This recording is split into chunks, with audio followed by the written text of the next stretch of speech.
പ്രിയപ്പെട്ട സഹോദരങ്ങളെ,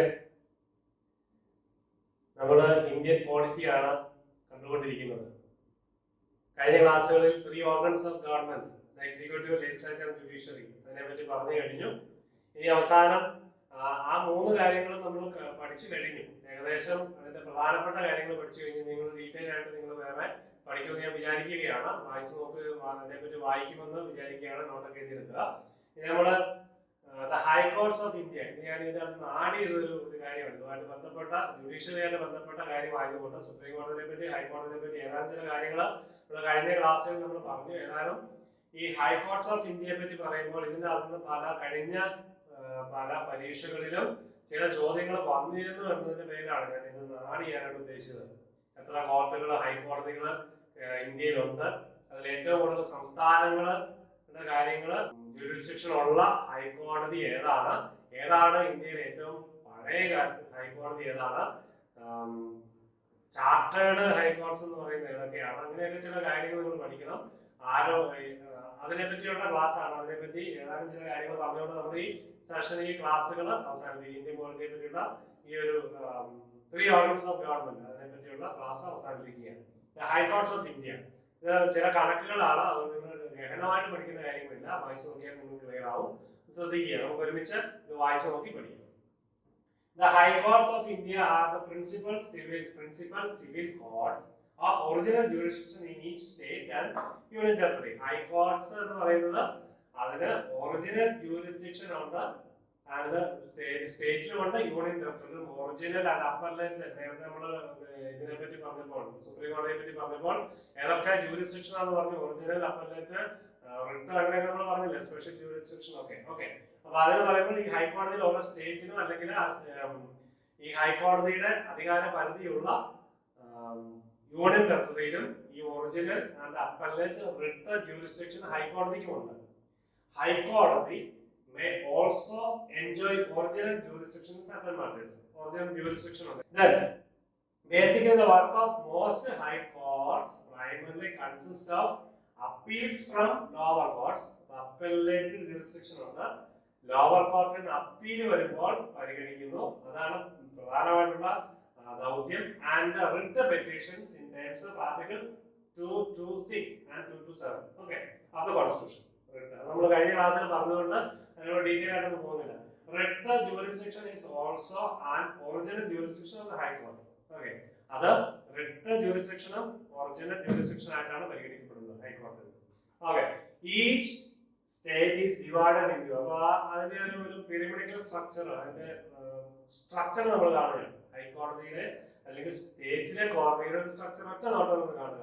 district courts, district court over by district and sessions judge എന്ന് പറയും. അപ്പോൾ ഡിസ്ട്രിക്ട്, ഹൈക്കോടതിക്ക് താഴെ ഡിസ്ട്രിക്ട് കോർട്ടുകളാണ്, ജില്ലാ കോടതികളാണ്. നമുക്ക് ജില്ലാ കോടതികൾ അറിയാം. അതില് district and session judge, district judge ഉണ്ട്, സെഷൻ ജഡ്ജ്. എന്താണ് is known as district judge when he presides over civil case. Civil case കൈകാര്യം ചെയ്യുമ്പോൾ ഡിസ്ട്രിക്ട് ജഡ്ജ് എന്ന് പേരും, ക്രിമിനൽ കേസ് കൈകാര്യം ചെയ്യുമ്പോൾ സെഷൻസ് ജഡ്ജ് എന്നും. നിങ്ങൾ അതിന്റെ വ്യത്യസ്തത മനസ്സിലാക്കാൻ വേണ്ടി മാത്രം ഞാൻ പരാമർശിച്ചിട്ടുള്ളൂ.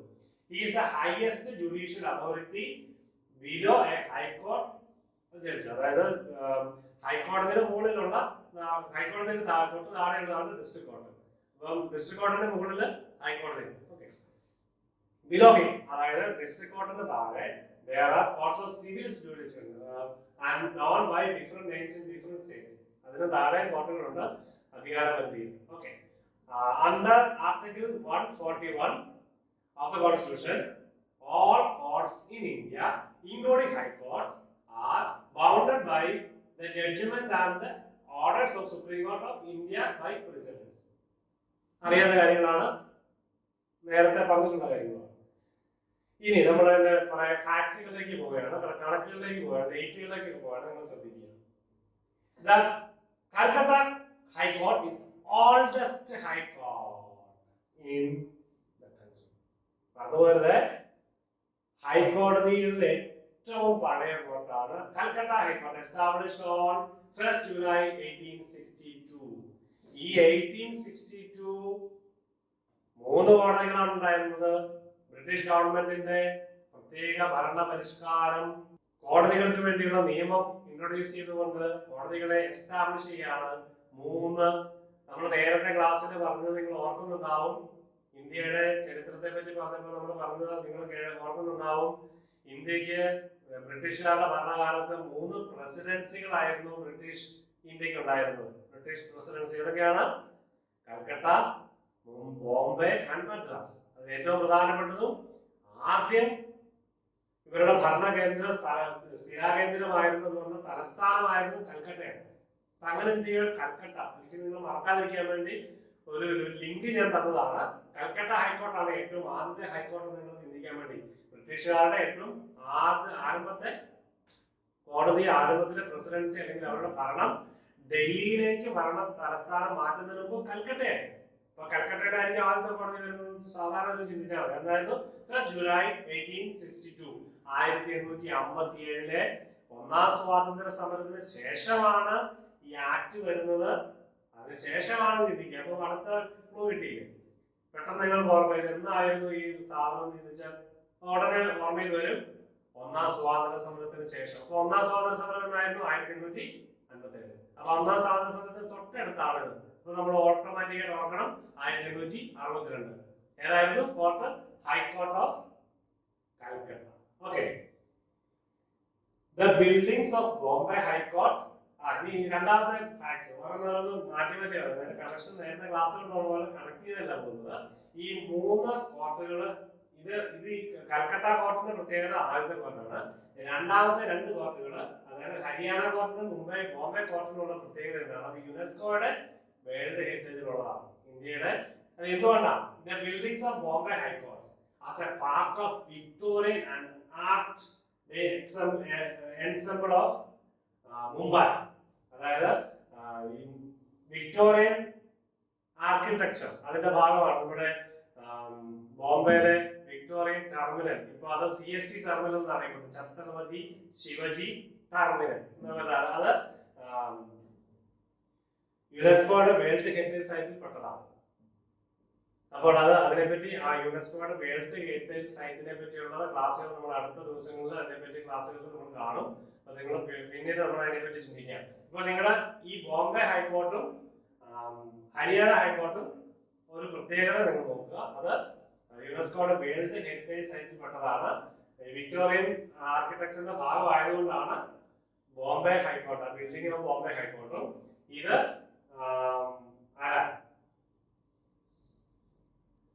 ഹരിയാന ഹൈക്കോർട്ട് ലേ കൊബൂസിയറുടെ പ്രധാനപ്പെട്ട ആർക്കിടെക്ട് ആയത് ലേ കൊബൂസിയറുടെ അദ്ദേഹം നിർമ്മിച്ച ഈ ബിൽഡിംഗ്, അതായത് capital complex. Okay, capital complex അത് ഓർത്തിരിക്കുക. അത് ലേ കൊബൂസിയർ ആണ് ഡിസൈൻ ചെയ്തത്.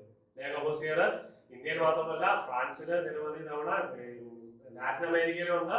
അതായത് മറ്റ് UK-യിലൊക്കെ ഒത്തിരി ബിൽഡിങ്ങുകളുടെ ആർക്കിടെക്ചറാണ് അദ്ദേഹത്തിന്റെ. മിക്കവാറും എല്ലാ പടുത്ത അദ്ദേഹത്തിന്റെ ബിൽഡിങ്ങുകള് യുനെസ്കോ വേൾഡ് ഹെറിറ്റേജ് സൈറ്റ് ആയിട്ട് ഉയർത്തിയിട്ടുണ്ട്. അതുകൊണ്ടാണ് പ്രാധാന്യം പറയുന്നത്. മദ്രാസ് ഹൈക്കോർട്ട് ഇൻ ചെന്നൈ തൊട്ടടുത്ത് 1862 3 ഹൈക്കോർട്ട് സ്ഥാപിതമായത്. ഏറ്റവും പുരാതന, ഏറ്റവും ആദ്യത്തേത് ഏതാണ്? കൽക്കട്ട ഹൈക്കോർട്ട്. അതിന് തൊട്ട് പുറകെ ഓഗസ്റ്റ് 15-ാം തീയതി 1862 തന്നെ, ആ മാസം തന്നെ മദ്രാസ് ഹൈക്കോടതിയും ഓഗസ്റ്റ് 14-ാം തീയതി മുംബൈ ഹൈക്കോടതി. അപ്പൊ ഒരു മാസത്തെ ഗ്യാപ്പേ ഉള്ളൂ ഈ 3 കോടതികൾ തമ്മിൽ. അപ്പോൾ കൽക്കട്ട, മുംബൈ ആൻഡ് മദ്രാസ് ഹൈക്കോടതി തൊട്ടടുത്ത്. Calcutta high court in Kolkata 2 July 1862. 1 July. Okay, 2 July 1 July. അത് ആ ഡേറ്റ് ഒരു ദിവസത്തിന്റെ അങ്ങോട്ടും ചെറിയ പല സ്ഥലങ്ങളിൽ പല സൈറ്റുകളിൽ നിന്ന് കാണും. 2nd or 1st ജൂലൈ എന്നാണ് പറയുന്നത്. ഞാനിവിടെ 2nd എന്നാണ് എഴുതിയിരിക്കുന്നത്. 1st ആയിട്ട് വായിക്കുക. Okay. The Allahabad high court in Prayagraj 66 are the oldest 4 high courts in India. ഈ 4 കോടതികളാണ് ഏറ്റവും പുരാതനമായിട്ടുള്ളത്. അതിൽ 3 എണ്ണം ഒരേ ഒരു വർഷമാണ്. കൽക്കട്ട, മുംബൈ, മദ്രാസ്. 3 പ്രസിഡൻസി ഓർക്കുക. 1862. ഇത് 1866 അലഹബാദ് ഹൈക്കോടതി. അലഹബാദ് ഹൈക്കോടതി ഒരു പ്രധാനപ്പെട്ട കോടതിയാണ്. പ്രയാഗ്രാജ്. എവിടെയാണ് പ്രയാഗ്രാജ്? അലഹബാദ്. അലഹബാദ്. അലഹബാദിന്റെ പുതിയ പേരാണ് പ്രയാഗരാജ്. അവിടെ ഓർക്കുക, അതിന്റെ പ്രാധാന്യം ഗംഗ യമുന സംഗമിക്കുന്ന സ്ഥലം, കുംഭമേള 12 വർഷത്തിലൊരിക്കൽ നടക്കുന്ന സ്ഥലം, ഇതൊക്കെ പ്രയാഗരാജാണ്. അവിടെ സരസ്വതി നദിയുടെ കൂടെ സാന്നിധ്യമുണ്ടെന്ന് പറയുന്നുണ്ട്, ത്രിവേണി സംഗമം എന്ന് പറയാറുണ്ട്. കുംഭമേള നടക്കുന്ന സ്ഥലം അവിടെയൊക്കെയാണ് പ്രയാഗരാജ്. അലഹബാദിന്റെ പ്രത്യേകത അവിടെയാണ് ഇന്ത്യയിലെ 4ാമത്തെ ഹൈക്കോടതി സ്ഥാപിതമാണ്, അലഹബാദ് ഹൈക്കോടതി.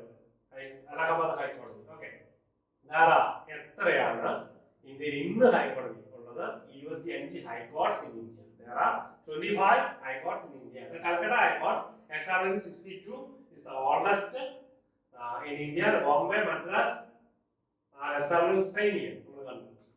Okay, the newest high courts are ഏറ്റവും പുതിയ ഹൈ കോർട്സ്. ഇതിന്റെ ഇയർ ഒക്കെ നമ്മൾ അടുത്ത തൊട്ട് പുറകെ കാണുന്നതാണ്. തെലങ്കാന, ആന്ധ്ര, then 2019 ഈ ഹൈക്കോർട്സ് എസ്റ്റാബ്ലിഷ് ചെയ്തത്. തെലങ്കാന ഹൈക്കോർട്സും ആന്ധ്ര. അതിന്റെ തെലങ്കാനയെ ആന്ധ്രാപ്രദേശ് ഉപയോഗിച്ച് തെലങ്കാനയായിട്ട് അധികം കാലമായിട്ടില്ല, നിങ്ങൾക്ക് അറിയാം. അതുകൊണ്ട് 2019 ഈ തെലങ്കാന ഹൈക്കോടതി ആന്ധ്രാപ്രദേശ് ഹൈക്കോടതി സ്ഥാപിതമായത്. അതാണ് newest high courts in India. Okay, in every high courts there are chief justice and many other judges whose number is defined by the president of India. എല്ലാ ഹൈക്കോടതിയിലും ചീഫ് ജസ്റ്റിസും ഉണ്ട്, ജഡ്ജിമാരും ഉണ്ട്. ആ ജഡ്ജിമാരുടെ നമ്പർ തീരുമാനിക്കുന്നത് ആരാണ്? എന്നിട്ട് ചോദ്യം വരുന്നതാണ്, ആരാണ്? President of India. Chief minister എന്നൊന്നും എഴുതി വെച്ചേക്കരുത്, അല്ലെങ്കിൽ ചീഫ് ജസ്റ്റിസ് ആണെന്നൊന്നും പറഞ്ഞേക്കരുത്. പ്രസിഡന്റ് ഓഫ് ഇന്ത്യയാണ് ജഡ്ജിമാരുടെ എണ്ണം തീരുമാനിക്കുന്നത്. ഇതിനെ അപ്പോയിന്റ് ചെയ്ത് ചീഫ് ജസ്റ്റിസിനൊക്കെ അപ്പോയിന്റ് ചെയ്തു പ്രസിഡന്റ് ഓഫ് ഇന്ത്യ ആണ്. അത് ശ്രദ്ധിക്കുക. Madras Law Journal, published from High Court. Madras High Court was the first journal in India dedicated to reporting judgment of a court. അതാണ് ആദ്യത്തെ journal, law journal, Madras law journal. അതാണ് ആദ്യത്തെ journal. എന്നാണ് 1891 publish ചെയ്യാൻ ആരംഭിച്ചത്. അതാണ് ആദ്യത്തെ journal dedicated to report judgment of a court. കോർട്ടിന്റെ ജഡ്ജ്മെന്റ് പബ്ലിഷ് ചെയ്യാൻ വേണ്ടി ആദ്യത്തെ ജേർണലാണ് the Madras law journal. Okay, published from Madras high court. The Bombay, Madras and Calcutta High Courts are 3 chartered high courts in India. ഏതൊക്കെയാണ് chartered high courts? Bombay, Madras and Calcutta.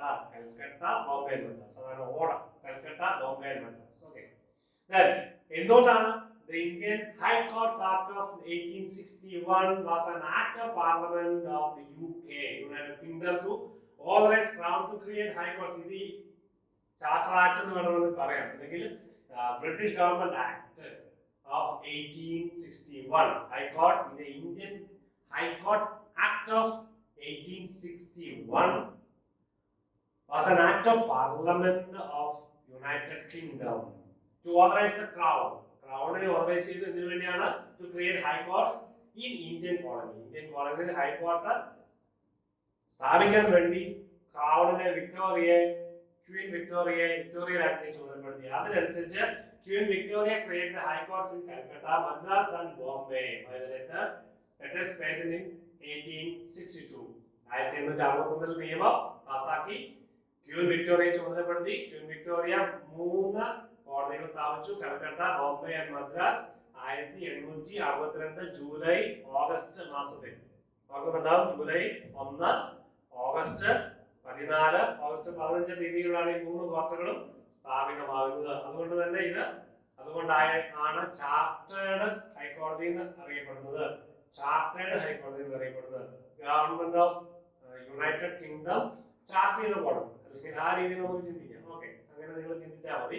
തൊട്ട് പുറകെ അലഹബാദ് ഹൈക്കോടതിയും 1866 സ്ഥാപിതമായ കോടതി. These high courts would become the precursors to the high courts of India, high courts in modern India, Pakistan and Bangladesh. ഈ ഹൈക്കോടതികളാണ് modern day ഇന്ത്യയിലും പാകിസ്ഥാനിലും ബംഗ്ലാദേശിലെയും ആരംഭകർ എന്ന പേരിൽ അറിയപ്പെടുന്നത്. അവരുടെ ഒരു പുരാതന ഹൈക്കോടതി എന്ന പേരിൽ, അല്ലെങ്കിൽ ഞങ്ങളുടെ തലതൊട്ടപ്പൻ, അല്ലെങ്കിൽ ഞങ്ങളുടെ എന്താ പറയുന്നത്, ഒരു അപ്പൻ എന്ന പേരിൽ അറിയപ്പെടുന്നത് ഈ 3 കോടതികളാണ്. The act was passed after the first war of independence, നമ്മൾ പറഞ്ഞു, and consolidated the parallel legal system of the Crown and East India Company. ഈ 3 കോടതികളുടെ പ്രധാനപ്പെട്ട നമുക്ക് കൺസോളിഡേറ്റ് ചെയ്യുക. ഇന്ത്യൻ ഗവൺമെന്റിന്റെയും ഇന്ത്യൻ ഈസ്റ്റ് ഇന്ത്യ കമ്പനിയുടെയും അതായത് ബ്രിട്ടീഷ് ഗവൺമെന്റിന്റെയും നിയമങ്ങളെ അത് കൺസോളിഡേറ്റ് ചെയ്ത് അത് ഇന്ത്യയുടെ പ്രാബല്യത്തിൽ വരുത്തുക. അതാണ് ഇതിന്റെ പ്രത്യേകത. ഇവിടെ ചിന്തിക്കുക, ഈസ്റ്റ് ഇന്ത്യ കമ്പനി ഈ സമയത്ത് ക്യാൻസൽ ചെയ്തു. ഈസ്റ്റ് ഇന്ത്യ കമ്പനിയുടെ ഭരണം ടെർമിനേറ്റ് ചെയ്തിട്ടാണ് ബ്രിട്ടീഷ് ക്രൗൺ നേരിട്ട് ഭരണം ഏറ്റെടുത്തു 1857 വിപ്ലവത്തിന് ശേഷം. നിങ്ങൾ ഓർക്കുന്നുണ്ടാവും. ഓക്കെ, അപ്പൊ അതുകൂടെ നിങ്ങളുടെ ശ്രദ്ധയിൽ ഈ സമയത്ത് കൊണ്ടുവരിക. ഇനി ടോട്ടൽ ഹൈക്കോർട്സ്, നമ്മളുടെ കുറെ ഫാക്സിലേക്ക് വീണ്ടും പോകുന്നു. ടോട്ടൽ ഹൈക്കോർട്സ് ഇൻ ഇന്ത്യ 25 നമ്മൾ കണ്ടു. ലിസ്റ്റ് ഓഫ് ഹൈക്കോർട്സ് ആണ് ഏതാണ് 25 കോർട്ടുകൾ ഏതൊക്കെയാണ് നമ്മൾ കാണുന്നത്. അതിന്റെ ഇയർ അനുസരിച്ചാണ്, ആദ്യം സ്ഥാപിച്ചനുസരിച്ച് താഴോട്ടാണ് നമ്മൾ കാണുന്നത്. ശ്രദ്ധിക്കുക, കൊൽക്കത്ത കൽക്കട്ട ഹൈക്കോടതി, അതായത് കൊൽക്കത്തയായി. ബോംബെ ഹൈക്കോടതി മുംബൈ ആയി. ചെന്നൈ ഹൈക്കോടതി മദ്രാസ് ഹൈക്കോടതി ചെന്നൈ. ഓക്കെ, സ്ഥലം മാറി. ഇനി കൊൽക്കത്ത 1860 നമ്മൾ വേഗം വായിച്ചു പോവുകയാണ്, സമയം അധികം ഇല്ലാത്തതുകൊണ്ട്. കൊൽക്കത്ത ഹൈക്കോടതി 1862 എവിടെയൊക്കെയാണ്, ഏതൊക്കെ സ്റ്റേറ്റുകളാണ്, അത് ഏതൊക്കെ സ്റ്റേറ്റിന്റെ ഹൈക്കോടതിയാണത്, അല്ലെങ്കിൽ യൂണിയൻ ടെറിട്ടറീസിന്റെ ഹൈക്കോടതിയാണ് ഈ കോടതികളുണ്ട്. ഇവിടെ അതിന്റെ സീറ്റ് എവിടെയാണ്, എവിടെ സീറ്റ് എന്ന് വെച്ചാൽ എവിടെയാണ് ഈ ഹൈക്കോടതി സ്ഥിതി ചെയ്യുന്നത്, അതിന്റെ ബെഞ്ച് എവിടെയൊക്കെ ഉണ്ട്. ഹൈക്കോടതിയുടെ കേന്ദ്രം എവിടെയാണ്, ആസ്ഥാനം എവിടെയാണ്, അതിന്റെ ബെഞ്ച് വേറെ ഒരു സ്ഥലത്തുണ്ടെങ്കിൽ അത് ഇവിടെ പറയുന്നുണ്ട്. അപ്പൊ നിങ്ങൾ മനസ്സിലാവും കോടതിയുടെ പേര്, അതിന്റെ എസ്റ്റാബ്ലിഷ്മെന്റ് ഇയർ, ഏതൊക്കെ ജൂറിസ്ഡിക്ഷൻ ഉള്ള സ്റ്റേറ്റുകളും യൂണിയൻ ടെറിട്ടറിയും, അതിന്റെ സീറ്റ് എവിടെയാണ്. ഓക്കെ, നമ്മൾ അങ്ങനെ പെട്ടെന്ന് വായിച്ചു പോവാ. കൊൽക്കത്ത 1862 വെസ്റ്റ് ബംഗാൾ ആൻഡമാൻ നിക്കോബാർ ഐലൻഡ്സ്, അതിന്റെ കോടതിയാണ് കൊൽക്കത്ത. അപ്പൊ ഒരു പക്ഷേ ചോദ്യം ഇങ്ങനെ വരാം, ആൻഡമാൻ നിക്കോബാർ ഐലൻഡ്സിന്റെ ഹൈക്കോടതി എവിടെയാണ്, ഹൈക്കോടതി ഏതാ, അത് എസ്റ്റാബ്ലിഷ് ചെയ്ത് ഏതാ. ഓക്കെ, ഇങ്ങനെ ചോദിച്ചാൽ എന്താ പറയുന്നത്, കൊൽക്കത്ത ഹൈക്കോടതി. ഓക്കെ, ഇങ്ങനെ പലതരത്തിലുള്ള ചോദ്യങ്ങൾ വരാം. ഇനി അതിന്റെ കൊൽക്കത്തയാണ് അതിന്റെ സീറ്റ്, അതിന്റെ ആസ്ഥാനം. പോർട്ട് ബ്ലെയറിൽ അതിന്റെ ബെഞ്ചുണ്ട്.